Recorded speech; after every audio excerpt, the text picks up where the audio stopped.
গবেষকরা পুরনো গাছের গুঁড়ি, মাটির ধরন ও বিলুপ্ত প্রাণীদের ফসিলের গবেষণা করে দেখেন গড়ে প্রায় 2 থেকে 3 লক্ষ বছর পর পর পৃথিবীর চৌম্বক মেরু পুরোপুরি উল্টে যায়।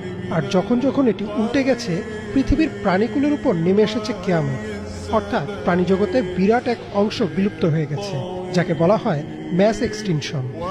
সর্বশেষ চৌম্বক মেরু উল্টে গিয়েছিল 7,80,000 বছর আগে, অর্থাৎ আমরা নির্ধারিত সময় থেকেও অনেক এগিয়ে গেছি। তাই ধারণা করা হচ্ছে যে কোনো সময়ই উল্টে যেতে পারে চৌম্বক মেরু। আর যখন এই মেরু উল্টে যাবে, তখন দিকও উল্টে যাবে। এখন আমরা যাকে উত্তর দিক বলছি তা হবে দক্ষিণ, আর পূর্ব হবে পশ্চিম। অর্থাৎ সে সময় সূর্য উঠবে পশ্চিমে।